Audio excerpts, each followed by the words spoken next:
our conversation today, we are speaking with Illinois State's Attorney Kim Foxx. Thank you and welcome. Thank you. So at the Center for Practical Wisdom, we define wisdom as practical decision-making that leads to human flourishing. When thinking about justice and policy, how do you think wisdom can play a role?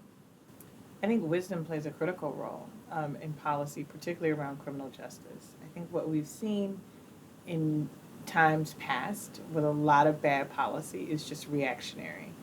Something will happen, and then someone will say, we must do something about this, and then all practical wisdom goes out of the window. Where a policy has been shaped to deal with a specified circumstance and not with the entirety of situations. And so I think it's really important that policymakers, particularly in the justice space, tap into their wisdom based on their own experiences, their academic knowledge, their own personal history of challenging situations and how they've overcome them, and then think in, what is the broader impact of what it is that we're trying to do. But I think so much failed criminal justice policy has been the result of the dismissal of wisdom and the search for easy solution. So you've made huge strides within the county in just the last couple of years. I think we have an increase in safety and a decrease in, incarceration, right? How does your own personal wisdom and experience play a role in your policy efforts? I think everything that I do is driven by my own experiences and the challenges that I've faced in the communities that I've come from.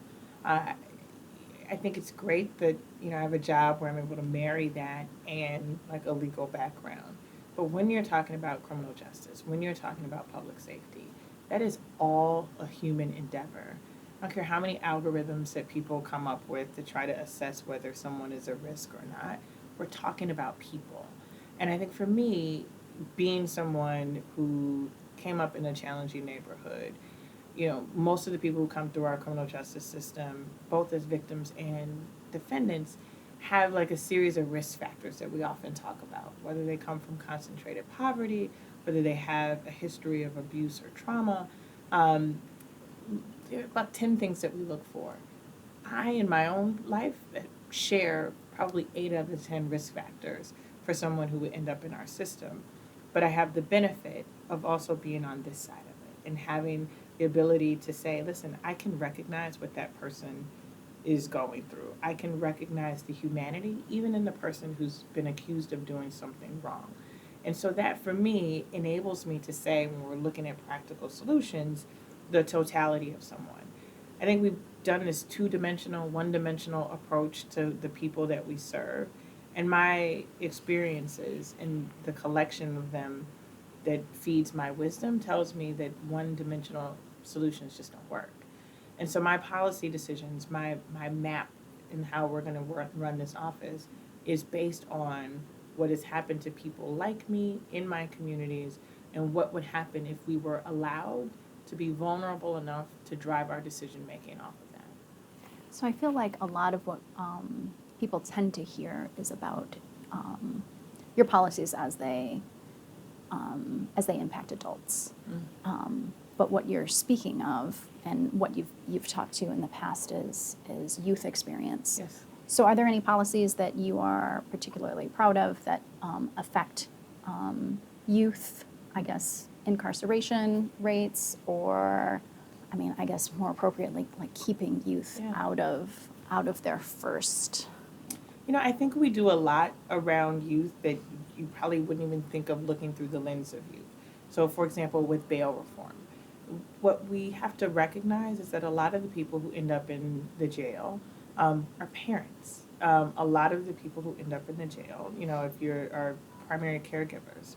So when we have people who are locked up because they cannot afford to post a bond, and not because they're a danger to society, the first question that I think all of us should be asking is, while this person is away, who's caring for the children?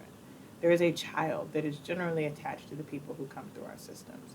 And so every aspect of what we do, we have to keep in mind, we're not talking about one individual. They're part of a larger constellation. So bail reform absolutely has an impact on young people, what we find is children who have incarcerated parents tend not to fare as well. We do a lot around trauma, childhood trauma. Um, how young people react to trauma may manifest itself in many different ways. In juvenile justice, for example, we see a lot of kids who get in trouble at school for fighting, for mouthing off, for doing things that typical adolescents do, and sometimes with an extra layer on that. Our response should be, who are you and what are you going through, versus how can I punish you for that? Because what we find for a lot of these kids, whether they're suffering from a history of sexual abuse or trauma, domestic violence, a parent who has substance use disorder or a mental health challenge, all of the things that they carry at home that they are now in school and being told, learn. Tell me your multiplication tables. I know you're probably worried about where you're going to eat tonight, where you're going to go if you're homeless. And again, having been homeless, having been watching my mother as a survivor of domestic violence, all of those things, I remember what it was like to go into class and someone trying to teach me the Pythagorean theorem. And so everything that we do, every policy decision that we have, has an impact on young people. So how do you get others, right? Because that's the bigger question, because you Yeah. can take your wisdom and your Sure. experiences to the table, but how do you get others to hear that? I think we have to start with the premise that others have their own life experience, resilience moments. They have their own thing that they bring to the table. And I think the first thing we have to do is not make it so academic, and I recognize this is all academic. But I think when you allow people to tap into their own experiences, when we talk about empathy, I think we don't talk about empathy enough in this work. When I talk about, our policies around drug use, for example, I don't know a single person that I've encountered that hasn't had a family member or a friend or someone in their universe who hasn't struggled with drug abuse. Not a one. And so when you then say, well, let me ask you this, that person who struggled with drug abuse that you know, that you love, that you know would make different choices if they weren't in the grips of this, do you think the solution of locking them away will work? When you're able to say, like, put yourself in the shoe and then ask, what would you want for your loved one? What would you want for that person? You're a parent, my children disappoint me. They do things wrong all the time. And I've told them, don't do this, and yet they'll figure out a way to do it anyway. You wouldn't throw your own daughter away. You wouldn't throw your own son away. I don't think you could just tell people, I'm right, you're wrong. Here's the data. The data says I'm right. We absolutely are reliant upon data-driven efforts. But I think it starts with everyone has a past. Everyone has something that they have done that they're ashamed of. Everyone has loved someone who has fallen short, who has been broken, and asking yourself, how would you want someone to treat them?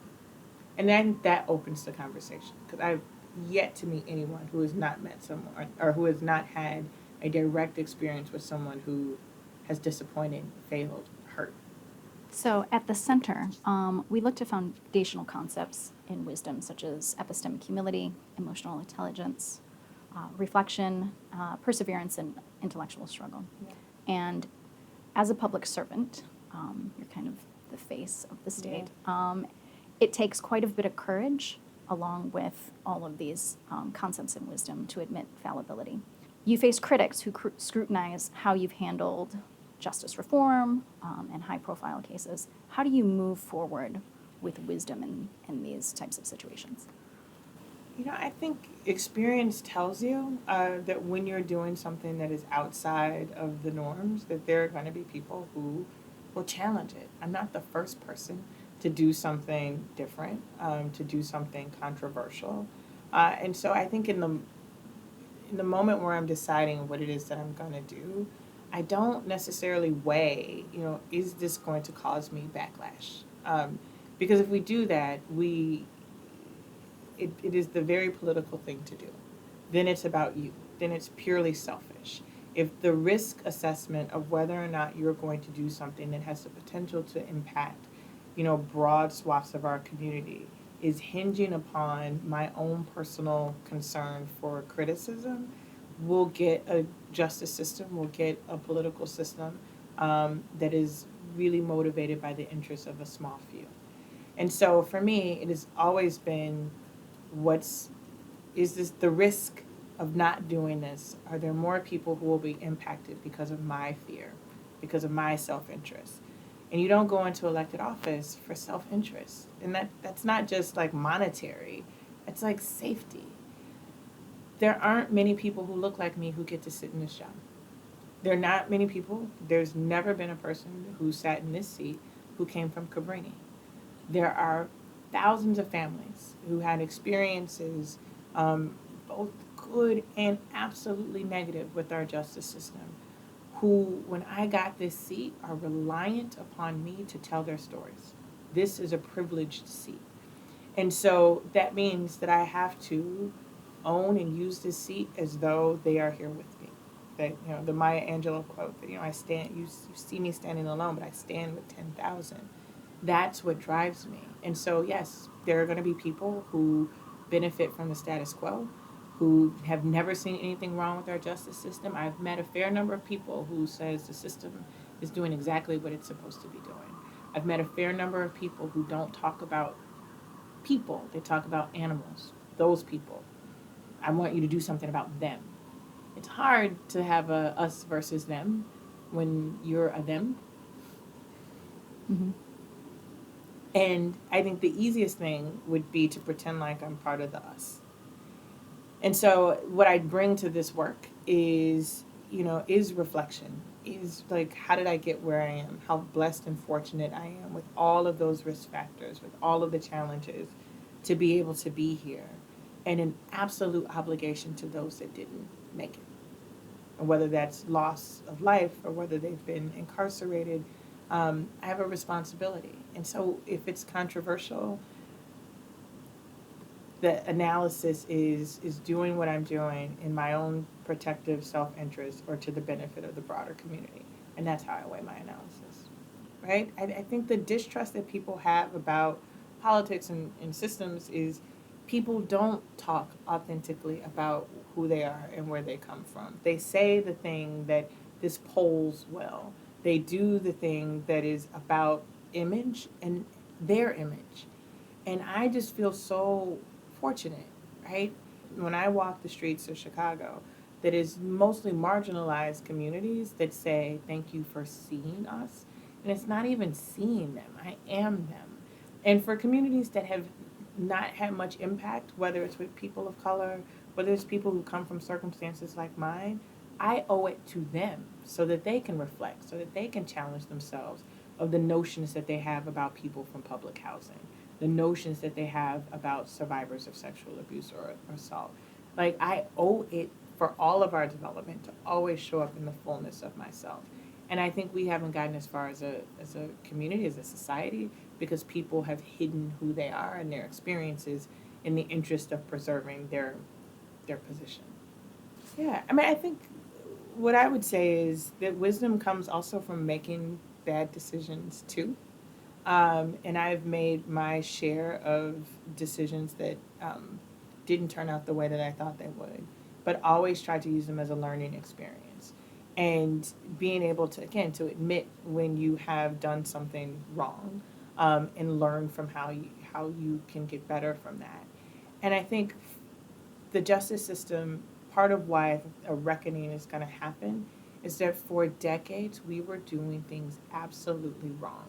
And the people who were impacted by it, the people who suffered as a result of the war on drugs, resulted in 3 strikes laws or language around super predators and how we treated juveniles. We are living with the residual effects of bad policy and the generational effects that it has. And if we don't say we got it wrong, right, that now our wisdom of experience has told us that the way that we've approached this has done more harm than good, then we're going to not have the relationships with community that we need.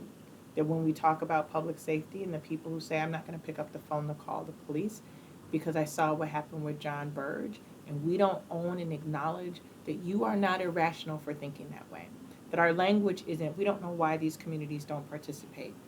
Own what's happened in the past, learn from it, and actively and with intentionality work to fix it. That's what wisdom is to me. It's not just I've had some stuff happen to me and now I know better. There's a whole series of things that you need to do in order to then grow from it and then be a part of a broader community.